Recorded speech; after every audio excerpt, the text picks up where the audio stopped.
Olá, boa tarde. É ano de Olimpíada no Brasil. E junto com ela vem a expectativa de que nossos atletas conquistem medalhas. Mas o desempenho brasileiro é geralmente fraco se considerarmos que o país tem a quinta maior população do mundo e chegou em 2006 ao 8º lugar no ranking do PIB dos países. Enquanto isso, surgem iniciativas isoladas para mudar o esporte. Nós vamos conhecer agora uma delas, a Associação Esportiva e Cultural Cauê, em Itaquera, bairro da Zona Leste da cidade de São Paulo.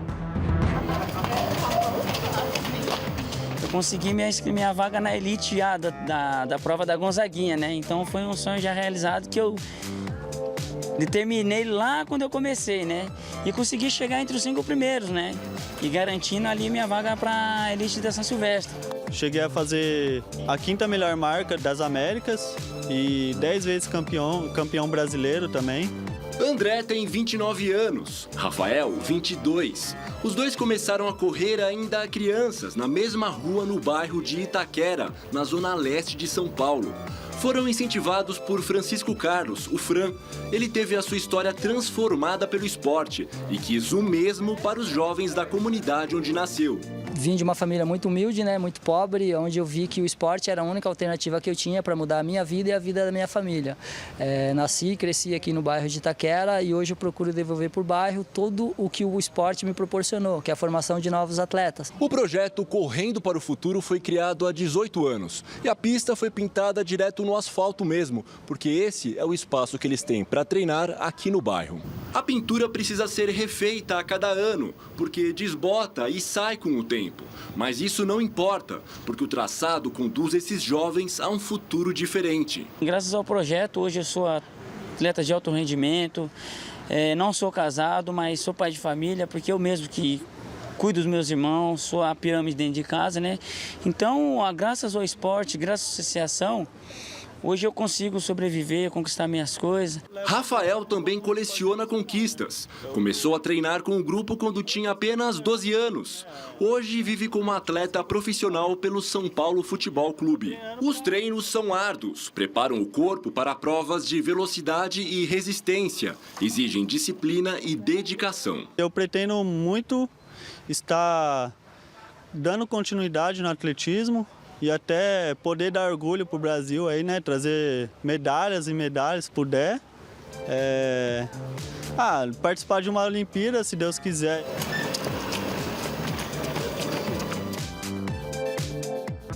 Para falar sobre a falta de investimentos na formação de atletas no Brasil, recebemos Daniela Castro, diretora executiva da ONG Atletas pelo Brasil, e Francisco Carlos da Silva, o Fran, que é fundador da Associação Esportiva e Cultural Cauê, que nós vimos aí na reportagem. Participe aqui da nossa conversa, mande suas perguntas e comentários pelo Facebook, Jornalismo TV Cultura, use a hashtag JCDebate e também pelo Twitter, Jornal_Cultura. Obrigada pela presença, Fran, Daniela. Agradeço. Vocês dois representam aí, né, organizações que têm iniciativas para olhar pelo esporte no nosso país. Então, eu gostaria que vocês rapidamente apresentassem o que faz cada uma das organizações, né? O que faz a Atletas pelo Brasil, Daniela. Bom, a Atletas pelo Brasil é uma associação de atletas, várias modalidades, gerações diferentes, que se juntaram para melhorar o esporte no Brasil e com o esporte melhorar o país. Então, é uma associação que trabalha na estrutura do esporte. Nós trabalhamos para que o esporte chegue nas escolas, para que as pessoas tenham lugar para praticar e também para que o sistema esportivo brasileiro funcione. Então, os atletas passaram pelas várias dimensões do esporte, né? Eles são atletas como Raí, Ana Moser, Magic Paula, Las Grael, passaram pelo esporte na escola, praticaram esporte de forma lúdica e foram atletas de alto rendimento, resolveram trabalhar para deixar um legado para o país, aproveitando os dois grandes eventos que o país cedia. Esse é um pouco o espírito da Atletas e a gente vem trabalhando nisso tanto em algumas cidades como de forma nacional. Fran, a Cauê já está há anos aí também, né? Você conhece bem essa história de ter um lugar para a prática de esporte. São 18 anos de luta, né? Uma associação esportiva e cultural sem fins lucrativos, preocupada em oferecer o esporte como um elemento de transformação. inserir o esporte na vida das crianças, dos idosos e dos jovens de uma comunidade da periferia de São Paulo, onde nós temos desenvolvido esse trabalho há 18 anos. Temos gratas surpresas, como vocês acabaram de ver, o caso do Rafael, do André, que são atletas de alto rendimento que começaram lá muito jovens e que hoje estão lutando aí pelo seu lugar no espaço. A dificuldade de ser atleta no Brasil, ela não é diferente do que aconteceu na minha geração, que aconteceu na geração da Ana Moser, do Ricardo, de outros atletas conceituados que chegaram a Olimpíadas. A falta de incentivo, a falta de espaço e a falta de você motivar o atleta diariamente, nos credenciou e fez com que nós dessemos uma nova dinâmica, né? Que muitas pessoas às vezes acham que a gente tem orgulho da pista ser pintada no asfalto. Não é a realidade que o esporte brasileiro precisa, não é a realidade que esses atletas de alto rendimento precisam. Não dá para se orgulhar disso no sentido, claro, se orgulha do seu trabalho, Fran, sem dúvida, né? Mas como de precisar disso como formação para o atleta, realmente... Como formação de caráter, sim. Né? Poder motivar os jovens, mostrar que o esporte é um elemento de transformação e de oportunidades, isso nos deixa muito orgulhoso. Mas formar o atleta de alto rendimento numa pista de atletismo pintada no asfalto a menos de 200 dias para uma Olimpíada, nos entristece, nos envergonha e nos deixa cada dia menos motivado em relação à situação ou o que vai ser cobrado dos nossos atletas olímpicos daqui a 2 meses, por exemplo. Né? Temos um celeiro de craques, que eu chamo a periferia, como todo o bairro espalhado pelo Brasil, você tem diversos talentos. Mas como está sendo trabalhado e como está sendo motivado esses talentos a atingirem um alto rendimento, a conseguirem medalhas e a orgulharem uma nação inteira de 190 milhões de brasileiros. Esse é o grande desafio. Daniela, você citou aí vários ex-atletas que, né, tiveram também dificuldades e que essa história não muda. Por quê não muda? Ou o que falta para mudar? Eu acho que tem um problema de que o esporte nunca foi olhado como uma área que precisa ter um planejamento, né? Se a gente pensar, acho que o país sofre disso em várias áreas, né? De pensar o que a gente quer deixar no futuro. O esporte sempre foi deixado um pouco de lado, então você vê desde o esporte na escola, que 30% das escolas não tem professor de educação física, até falta de espaço para prática. As cidades, né, você não tem equipamentos gratuitos ou você falta profissionais que possam ajudar a população a fazer esporte, até o alto rendimento, então, que é uma área que nunca teve um planejamento, você vê problemas de gestão, corrupção, das entidades que, na verdade, precisam dar estrutura para o atleta de alto rendimento. Então, todas essas questões estruturais que fazem com que o país, em qualquer área, possa desenvolver no futuro, o esporte teve sempre em segundo plano.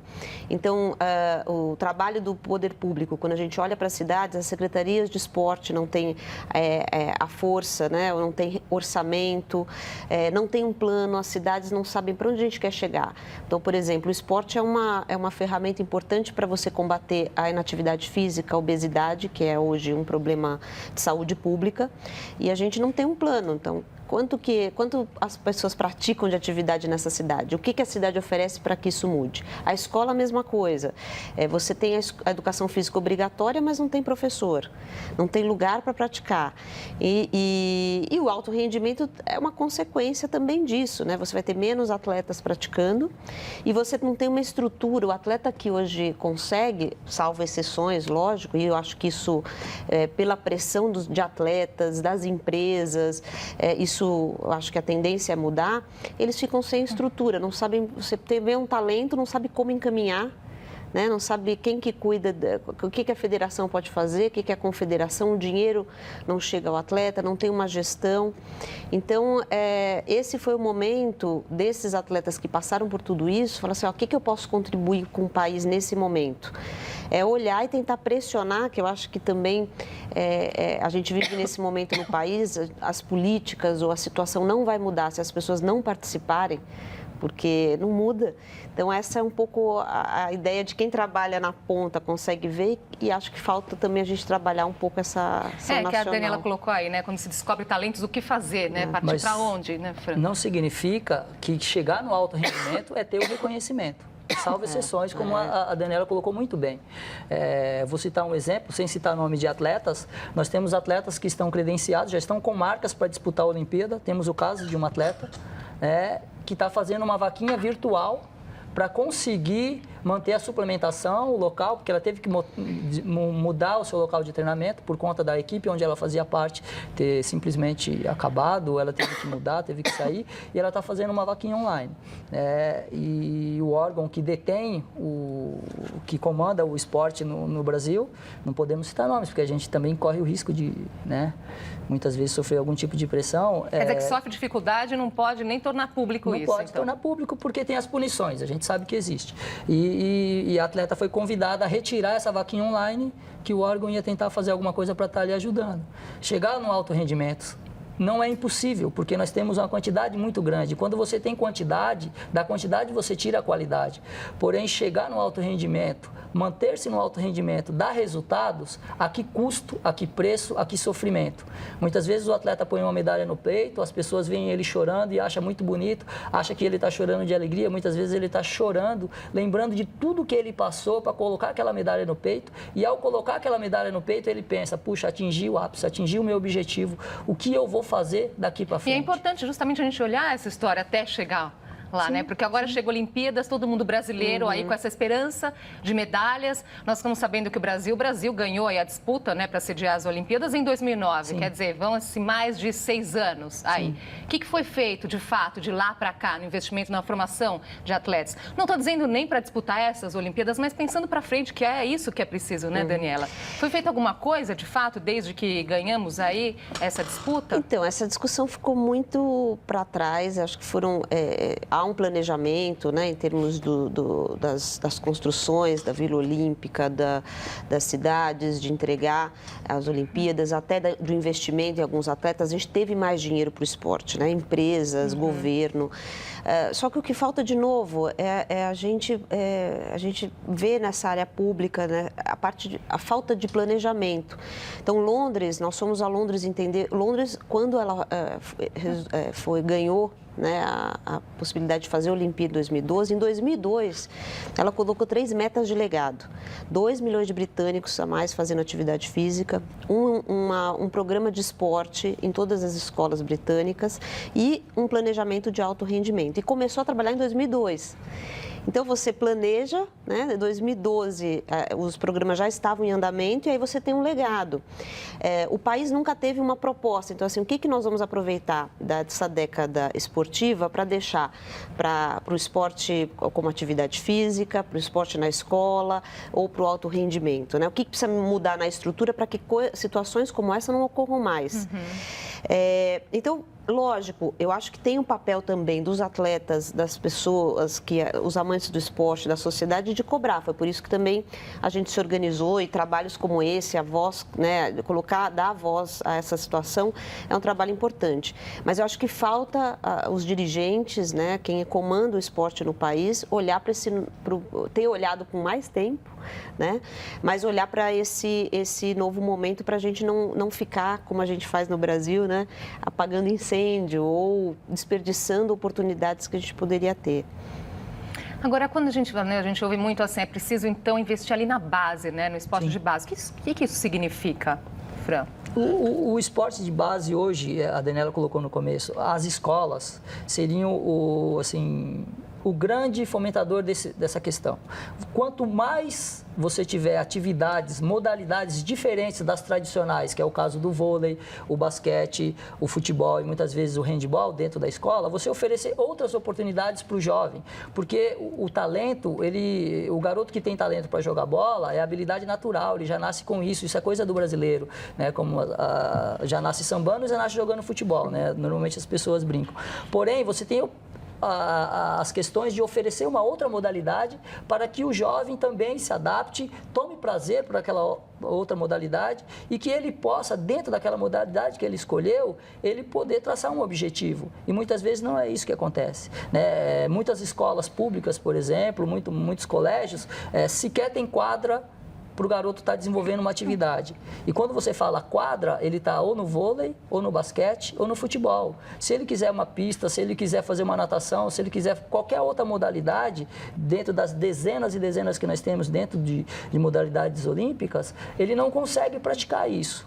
E quando ele quer fazer, ele tem que procurar um outro local, muitas vezes longe do bairro dele. Aí ele tem a dificuldade do transporte, ele tem a dificuldade da alimentação, ele tem a dificuldade do material esportivo, que muitas vezes ele não consegue, porque tudo exige qualidade. Se você quiser atingir um objetivo, você tem que estar com o material apropriado para poder estar fazendo essa prática. E é nessa, então, que nós acabamos desperdiçando talentos, né? Sim. Nós vamos precisar fazer uma pausinha aqui na nossa conversa e o JC Debate volta já.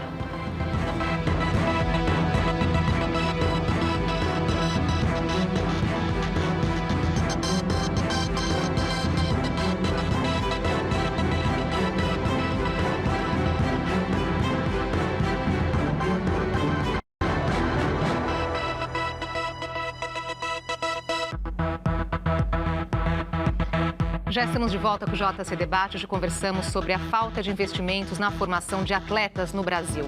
Recebemos Daniela Castro, diretora executiva da ONG Atletas pelo Brasil, e Francisco Carlos da Silva, fundador da Associação Esportiva e Cultural Cauê. Continue aqui participando com suas perguntas e comentários pelo Facebook e também pelo Twitter. E uma das esperanças brasileiras para futuras Olimpíadas tem apenas 15 anos e pratica um esporte bem pouco conhecido. Passos largos, rápidos, coordenados. E aí vem ele. Com apenas 15 anos, Matheus já chama a atenção nas pistas. É uma promessa da equipe brasileira de marcha atlética, uma das modalidades do atletismo, um esporte que entrou na vida do garoto por acaso, numa brincadeira entre amigos. Os meninos lá do meu quintal, né, treinavam também, aí eles me chamaram. Aí eu fui e gostei, eu continuei e eles pararam. De sorriso tímido e poucas palavras, Matheus prefere mesmo mostrar o que sabe marchando. E quando ele está nos treinos, a satisfação está estampada no rosto. Aqui vale a regra. Os passos do atleta devem ser executados de modo que um dos pés esteja sempre em contato com o solo. Dominar a técnica da marcha, assim como o Matheus, não é nada fácil. A modalidade ainda é pouco difundida e incentivada aqui no Brasil. E para se destacar, só tem um jeito: a dedicação. Atenção, vem. São horas de treino sob o olhar atento e as orientações da Rita. Ele começou num projeto lá no bairro dele. Se tivesse, a gente precisa ter mais projetos assim, entendeu? Que dê acesso à população a praticar atividade física, a praticar algum esporte. Que daí você sempre vai encontrar alguém. Se a gente tiver muita criança praticando, grande chance a gente tem de encontrar mais um atleta que possa representar o Brasil no futuro. Com disciplina de gente grande, o resultado apareceu. O atleta já coleciona medalhas e troféus. No ano passado, foi campeão paulista categoria menor e quarto colocado no Campeonato Brasileiro categoria mirim. E se depender deste pequeno campeão, este é só o início. O sonho é participar da Olimpíada, ser um grande atleta, também tem um patrocínio, né?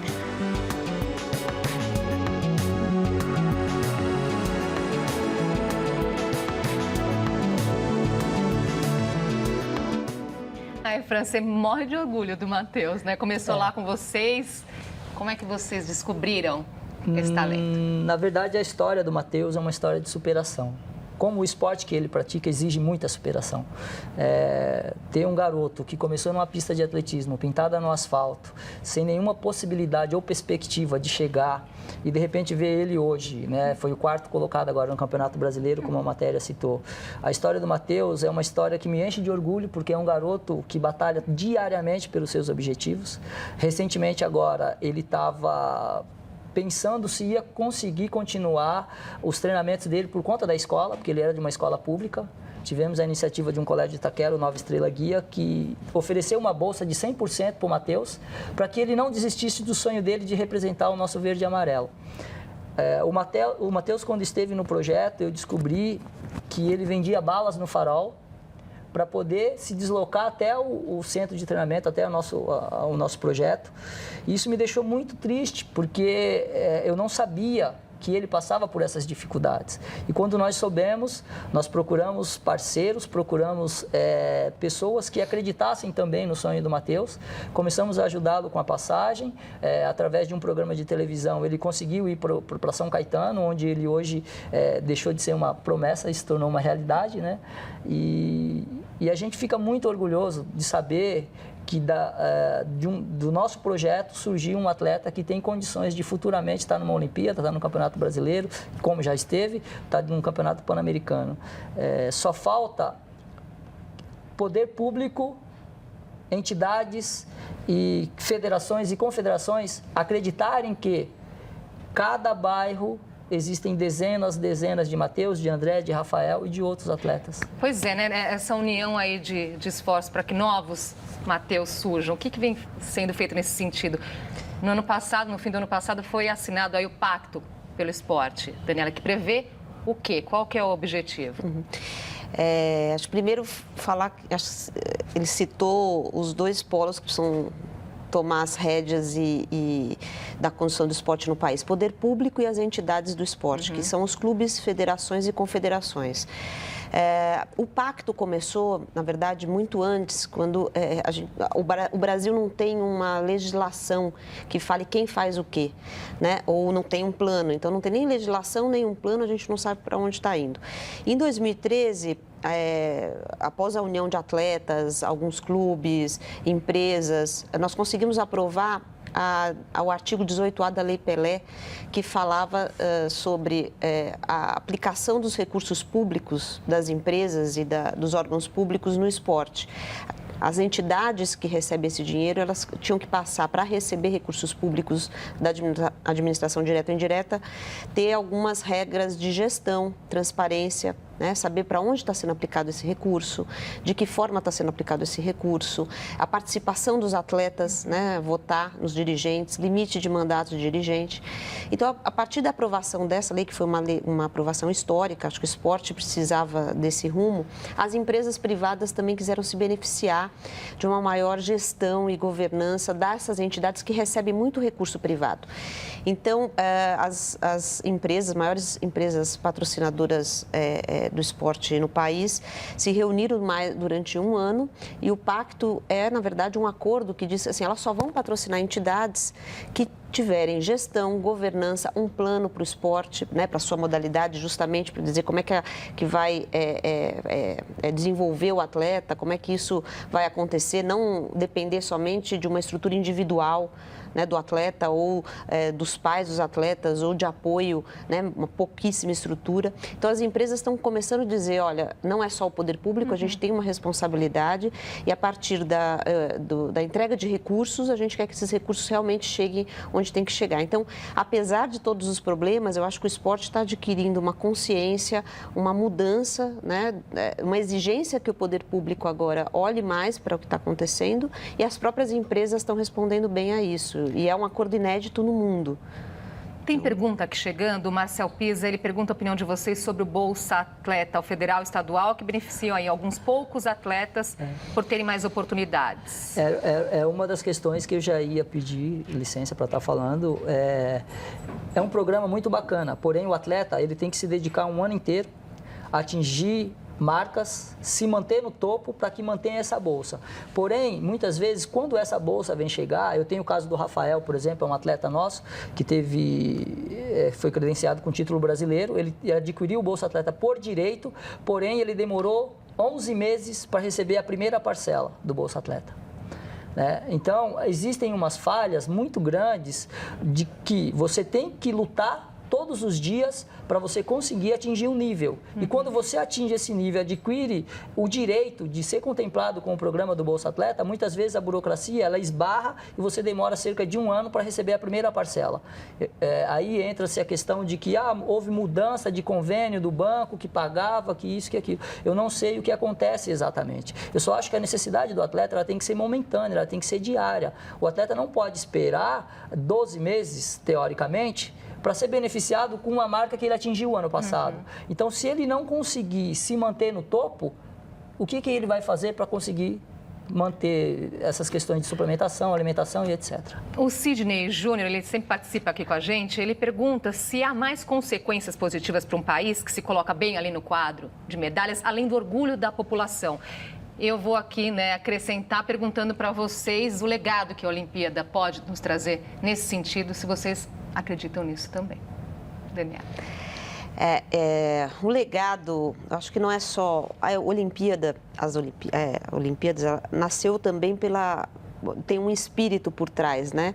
Que é a união dos países, né? A celebração entre os países, e o esporte simboliza isso. O esporte é muito mais do que uma competição, né? Ele tem uma capacidade de parar guerras, ele tem uma capacidade de unir as pessoas.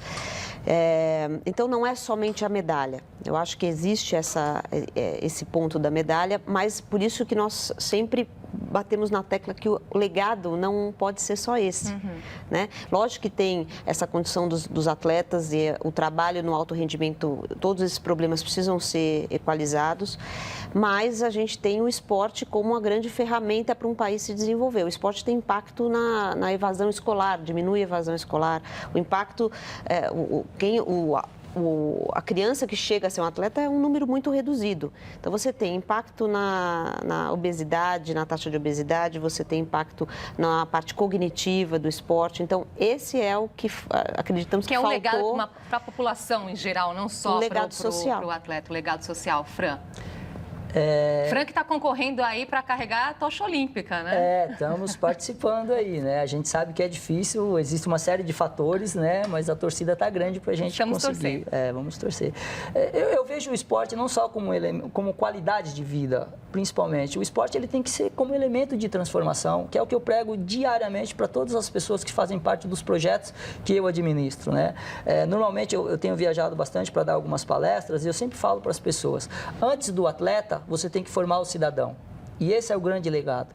Você conseguir conscientizar a população de que quando você está inserido dentro de um esporte, você deixa de lado problemas do dia a dia, você deixa de lado o mau humor, você começa a transformar a qualidade de vida e você consegue contagiar as pessoas que estão próximas. Você não pode só oferecer o esporte como um alto rendimento, né? Eu vou te citar um exemplo recentemente de casos, por exemplo, Circuito Popular de Corrida de Rua, né? Parece que eu vim para fazer algumas críticas, mas eu represento uma quantidade muito grande de pessoas que veem no esporte a possibilidade de transformação de vida, né? Inclusive de família, não só de pessoas, mas de famílias. Então, nós tínhamos por volta aí de 30, mais ou menos, corridas. Hoje, fechou o circuito com menos de 50%. E é um circuito que foi criado para oferecer à população qualidade de vida e prática de atividade esportiva, né? Aí isso é um circuito gratuito. Os pagos, se você vai pagar uma corrida, por exemplo, a mais tradicional que nós temos, R$150, quantas pessoas conseguem fazer isso? Quanto que é o percentual em relação ao salário mínimo, né? Quanto se paga para participar? Então, você ter essas condições de você oferecer a gratuidade para as pessoas e dessa gratuidade você tornar isso um hábito, né? Porque ele vai ter o prazer, eu corri gratuito, mas eu tenho o prazer de pagar aquela desde que seja acessível. Sem dúvida. Infelizmente, nosso tempo acabou. Agradeço muito a participação de vocês aqui hoje. Parabéns também pelo trabalho. E até uma próxima oportunidade. Obrigada. Nós que agradecemos. E o JC Debate fica por aqui. Uma ótima tarde para você.